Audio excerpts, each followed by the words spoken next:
"You're disturbing the customers. Get out of here." That's what the police said to the black veteran with worn-out shoulders, who had just sat down for his first hot meal after 3 freezing days. They mocked his military ID, stepped on it, and laughed loudly, until he quietly spoke 7 words. "Call General Whitaker. Benjamin Cole is in danger." Snow fell heavily outside the Red Rail Diner in Edgeville, Pennsylvania. The temperature had dropped to record lows for November, and most people were sheltering indoors. But not Benjamin Cole, the 69-year-old veteran who hadn't had a place to call home since his wife Eleanor died of cancer 2 years ago. The bell above the door chimed as Benjamin slowly entered, gently shaking his head to brush off the snow from his worn woolen cap.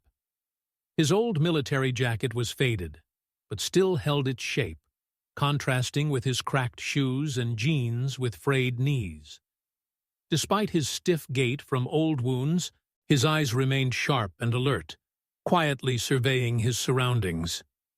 The diner was warm and moderately busy, mostly with locals escaping the snowstorm. Benjamin quietly chose an empty booth in the corner, as far as possible from the cold entrance. He carefully removed his jacket, folded it neatly, and placed it on the seat beside him.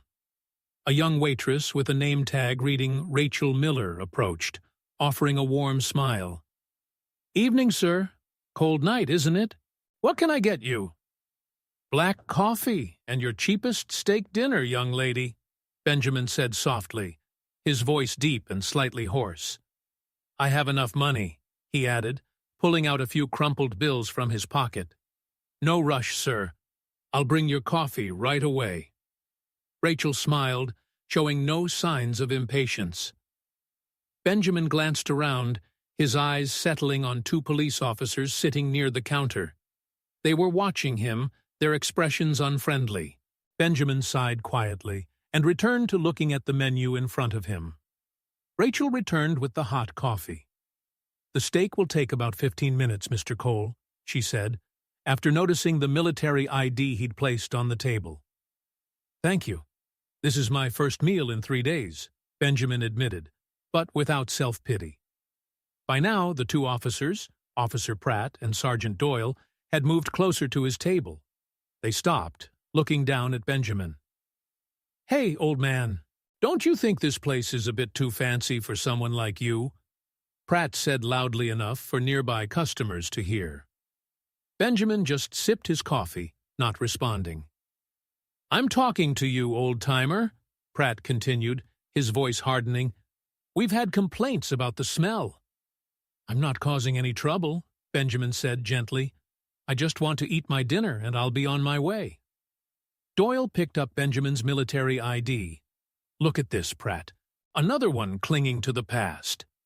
He smirked, then dropped the ID onto the floor. "Oops, sorry, hero." Benjamin's ID card slid across the floor. Pratt deliberately stepped on it as he moved, creating a scraping sound against the tiles. "Military parasites," Pratt muttered, loud enough for Benjamin to hear. "Serve a few years, then leech off society forever." Rachel stood nearby, her hand gripping her serving tray, face reddening with anger.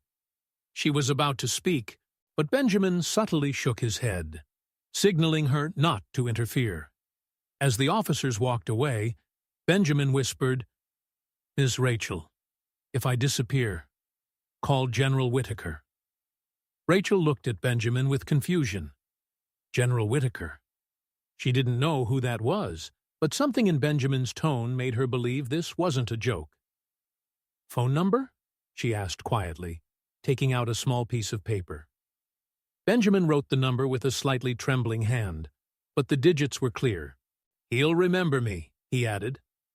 Rachel tucked the paper into her uniform pocket and brought his food. Benjamin ate in silence, slowly and dignified, despite the contemptuous glances from the 2 officers. 20 minutes later, when Benjamin had just finished eating, Pratt and Doyle returned to his table. "Time for you to go," Doyle said, his voice even but threatening. "We've had complaints from several customers." Rachel looked around the diner. No one seemed bothered by Benjamin's presence. "He's eating and isn't causing any problems," she protested. "This is a security matter, little lady," Pratt said curtly. "Now, old man, move along, or we'll have to escort you out for trespassing." Benjamin slowly stood up, placing money on the table with a generous tip, despite clearly not having much to spare. "No need," he said. "I'll go." As he reached for his coat, Doyle pushed him, making Benjamin stumble. "Hurry up, we don't have all night." Rachel retreated to the staff room, trembling as she took out her phone and dialed the number Benjamin had given her. Her heart pounded as she heard it ring. "General Whitaker's office," a professional female voice answered. I need to speak with General Whitaker," Rachel stammered. "It's an emergency. About Benjamin Cole." There was a brief silence. "Please, hold." Less than 20 seconds later, a deep male voice came on. "This is General Charles Whitaker. Who's calling?" "My name is Rachel Miller. I work at the Red Rail Diner in Edgeville, Pennsylvania. There's a man named Benjamin Cole here, and he's having trouble with local police. He told me to call you if anything happened." This time, the silence was longer. When General Whitaker spoke, his voice had become harder and precise. "Benjamin Cole is there?" "Confirm your location once more." Rachel quickly confirmed the exact address of the diner. "Listen to me, Rachel. Keep Benjamin there as long as possible. I'm making some calls. Do me a favor. Record anything that happens. Don't let anyone harm him. I'll have people there within 15 minutes. "But who is he?" Rachel began to ask. "He's the man who saved 47 lives in a mission nobody is allowed to know about," General Whitaker said quickly. "Now, do as I say." When Rachel returned to the service area, her heart sank as she saw Benjamin being dragged out by the two officers, his coat and military ID still on the table. She quickly took out her phone and began recording. Pratt shoved Benjamin toward the door, hard enough to make him stumble again. "Move faster, old man. It's too cold tonight for these games." Benjamin still offered no resistance, but he spoke in a calm voice. "I am Master Sergeant Benjamin Cole, Special Task Force 7, United States Army. You are violating my civil rights." "And I am the Queen of England," Doyle laughed. "Out, now." They had pushed Benjamin to the door when 3 black SUVs pulled into the parking lot, lights flashing but no sirens. The first one stopped right in front of the diner entrance, and 2 men in suits stepped out, hands resting on weapons but not drawing them. "Federal authorities," one announced, holding up a badge. "Release that citizen immediately." Pratt and Doyle stood frozen. "We're dealing with a trespasser," Pratt began. "Release Master Sergeant Cole, right now," the second agent said, his voice allowing no argument. "He's under Department of Defense protection." "What?" Doyle mumbled, releasing his grip on Benjamin. Benjamin stood straight, though his shoulders trembled slightly from the cold. One of the suited men approached, nodding respectfully. "Master Sergeant Cole, General Whitaker sent us. Sorry for the delay, sir." Rachel stood at the door, still recording, her mouth open in astonishment. The diner had fallen completely silent as all customers watched the unfolding scene. "Who is Rachel Miller?" the agent asked. Rachel raised her hand. "Thank you for making the call. You did the right thing." He turned to the police officers. "As for you two, I need to see your identification now." "You don't understand," Pratt tried to explain. "He's just a homeless guy." "He's the man who saved an entire squad under heavy fire in Kandahar in 2003, the agent cut him off. "He's the reason 47 people are still alive, including General Whitaker." Now, your identification. If your heart sank when they dragged him away.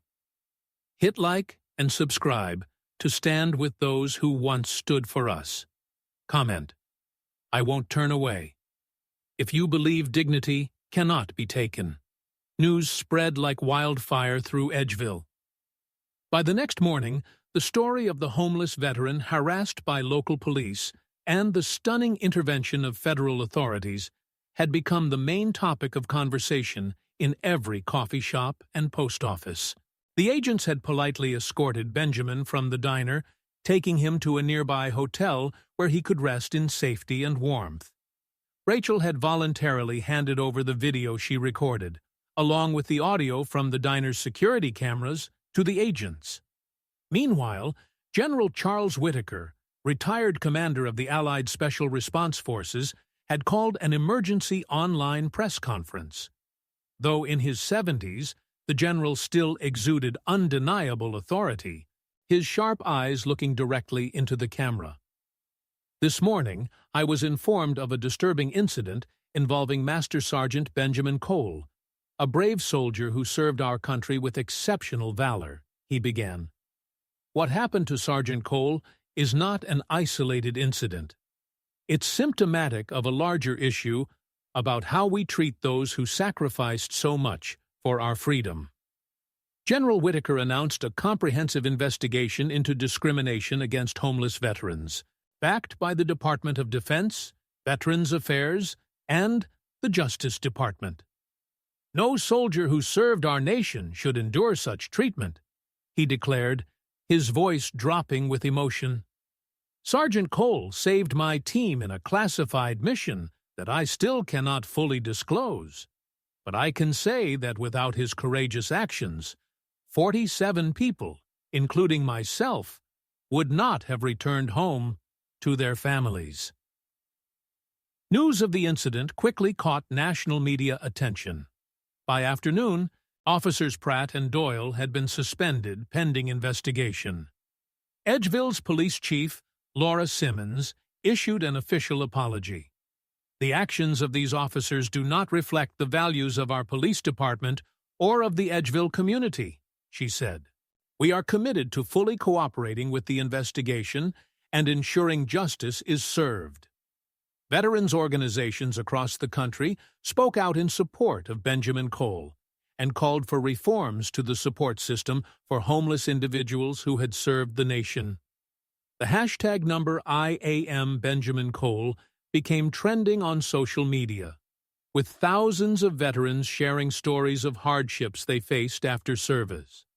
The director of the U.S. Department of Veterans Affairs announced plans to review all cases similar to Benjamin's, veterans struggling to receive benefits due to administrative delays or lack of follow-up. Sergeant Cole's story is a powerful reminder that many who sacrificed for our country are still struggling, the director stated. It's time we do better.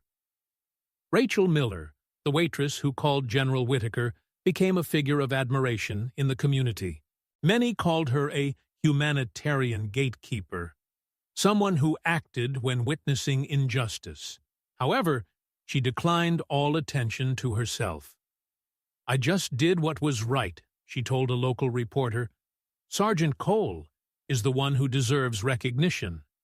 After that brief interview, Rachel used her newfound platform to establish a program providing free meals for homeless veterans at the Red Rail Diner. Local businesses quickly supported the initiative, contributing resources and volunteers. 3 days after the incident, Benjamin Cole declined the invitation to stay at the government-provided VIP support center. Instead, he chose to move into a simple boarding house near the local Veterans Center. When asked about this decision, he simply said, "That's not how I live."